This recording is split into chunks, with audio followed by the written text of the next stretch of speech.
ನಾನಿರುವಂಥ ಜಾಗ ಕಳೆದ 15 ವರ್ಷಗಳಿಂದ ಪಶ್ಚಿಮ ಬಂಗಾಳದ ಶಕ್ತಿ ಕೇಂದ್ರವಾಗಿತ್ತು. ಆದರೆ ಈಗ ಅದೇ ಶಕ್ತಿ ಕೇಂದ್ರ ಬಿಕೋ ಅಂತ ಇದೆ. ನಿನ್ನೆ ತಾನೇ ಪಶ್ಚಿಮ ಬಂಗಾಳದ ಚುನಾವಣಾ ಫಲಿತಾಂಶ ಬಂದಿದೆ. ಬಿಜೆಪಿ ಜಯಭೇರಿ ಬಾರಿಸಿದೆ. ನಾನೀಗ ಮಮತಾ ಬ್ಯಾನರ್ಜಿಯ ಮನೆ ಮುಂದೆ ವರದಿಯನ್ನು ಮಾಡ್ತಾ ಇದ್ದೀನಿ. ಮುಖ್ಯಮಂತ್ರಿ ಆಗಿರುವಂಥ ಮಮತಾ ಬ್ಯಾನರ್ಜಿ ಅವರ ನಿವಾಸ. ವಿಶೇಷವಾಗಿ ಮುಖ್ಯಮಂತ್ರಿಗಳು ಅಂದರೆ ಸರ್ಕಾರಿ ಕ್ವಾರ್ಟರ್ಸ್ನಲ್ಲಿ ಇರ್ತಾರೆ ಅಥವಾ ಭವ್ಯವಾದಂಥ ಬಂಗ್ಲೆಯಲ್ಲಿ ಇರ್ತಾರೆ. ಆದರೆ ಮಮತಾ ಬ್ಯಾನರ್ಜಿ ಕೋಲ್ಕತ್ತಾದ ಕಾಳಿಘಾಟ್ ಅನ್ನುವಂಥ ಒಂದು ಸಣ್ಣ ಏರಿಯಾ, ಆ ಸಣ್ಣ ಏರಿಯಾದಲ್ಲಿ ಒಂದು ಸಣ್ಣ ಗಲ್ಲಿಯಲ್ಲಿ ಒಂದು ದೊಡ್ಡದಾದಂಥ ರಸ್ತೆನೂ ಇಲ್ಲ ಅಥವಾ ದೊಡ್ಡದಾದಂಥ ಯಾವುದೇ ಪ್ರಮುಖ ಸೆಕ್ಯೂರಿಟಿ ಇರುವಂಥ ಜಾಗನೂ ಇಲ್ಲ.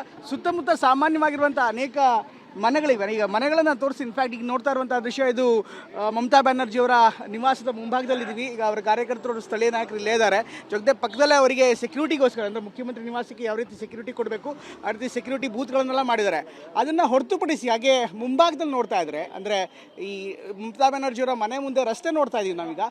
ಒಂದು ಸಣ್ಣ ಗಲ್ಲಿ ಮಾದರಿಯ ಮನೆ ಇದೆ. ಅಂದರೆ ತಮ್ಮ ಪೂರ್ವಜರ ನಿವಾಸದಲ್ಲೇ ಅಥವಾ ತಮ್ಮ ಬಂಧುಗಳ ನಿವಾಸ ಇದೆ, ಆ ನಿವಾಸದಲ್ಲೇ ಮಮತಾ ಬ್ಯಾನರ್ಜಿ ಇನ್ನೂ ಕೂಡ ಅಲ್ಲೇ ಇದು ಮಾಡ್ತಿದ್ದಾರೆ. ಜೊತೆಗೆ ಅನೇಕರನ್ನು ಈಗ ತಾನೇ ಇಲ್ಲೇ ಚೆಕ್ ಮಾಡಿ ಒಳಗಡೆ ಬಿಡಲಾಗ್ತಾ ಇದೆ. ಸಹಜವಾಗಿ ಅವರೆಲ್ಲರನ್ನೂ ಕೂಡ ಪರಿಶೀಲನೆ ಮಾಡಿ ಅನಂತರ ಒಳಗಡೆ ಬಿಡುವಂಥ ಪ್ರಕ್ರಿಯೆ ಆಗ್ತಾ ಇದೆ.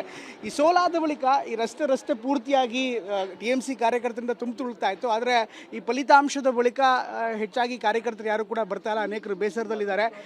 ಈಗ ಸೆಕ್ಯೂರಿಟಿ ವಾಹನ ಬಿಟ್ಟು, ಅಂದರೆ ಮುಖ್ಯಮಂತ್ರಿಗೆ ಇರುವಂಥ ಸೆಕ್ಯೂರಿಟಿ ವಾಹನ ಬಿಟ್ಟು ಉಳಿದಂಥ ಯಾವುದೇ ರೀತಿಯಂಥ ಹೆಚ್ಚಿನ ವ್ಯವಸ್ಥೆ ಇಲ್ಲ.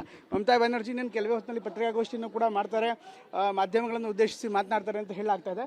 ಇದ್ರ ಜೊತೆಗೆ ಈಗಾಗಲೇ ಸಣ್ಣ ಪುಟ್ಟ ಬದಲಾವಣೆಯನ್ನು ಕೂಡ ಪೊಲೀಸರು ಮಾಡಿದ್ದಾರೆ. ಯಾಕೆಂದರೆ ಮೊನ್ನೆ 2-3 ದಿನಗಳ ಹಿಂದಷ್ಟೇ ಭಾರೀ ಪ್ರಮಾಣದ ಭದ್ರತೆ ಇತ್ತು. ಆದರೆ ಈ ಫಲಿತಾಂಶ ಬಂದಾದ ಮೇಲೆ ಆ ಭದ್ರತೆಯ ಸಂಖ್ಯೆ ಕೂಡ ಕಡಿಮೆ ಆಗಿದೆ. ಕಾರ್ಯಕರ್ತರಿದ್ದಾರೆ, ಅವರ ಕಾರ್ಯಕರ್ತರನ್ನು ಉದ್ದೇಶಿಸಿ ಒಳಗಡೆ ಮಮತಾ ಬ್ಯಾನರ್ಜಿ ಮಾತಾಡ್ತಿದ್ದಾರೆ ಅಂತ ಮಾಹಿತಿ ಕೂಡ ಲಭ್ಯವಾಗ್ತಾ ಇದೆ. ಒಟ್ಟಿನಲ್ಲಿ TMC 15 ವರ್ಷಗಳ ಕಾಲ ಪಶ್ಚಿಮ ಬಂಗಾಳವನ್ನು ಆಳಿತ್ತು. ಮಮತಾ ಬ್ಯಾನರ್ಜಿಯವರ ನಿವಾಸ ದೊಡ್ಡ ಕ್ಷತ್ರಿಯ ಕೇಂದ್ರವಾಗಿತ್ತು. ಆದರೆ ಈಗ ಅಂಥ ಒಂದು ಸ್ಥಾನದಲ್ಲಿ, ಅಂಥ ಒಂದು ಜಾಗದಲ್ಲಿ ಈಗ ಬಿಕೋ ಅನ್ನುವಂಥ ವಾತಾವರಣ ಕಂಡುಬರ್ತಾ ಇದೆ. ಕ್ಯಾಮ್ರಾಮ್ಯಾನ್ ಮಂಜುನಾಥ್ ಜೊತೆ ಪ್ರಮೋದ್, TV9.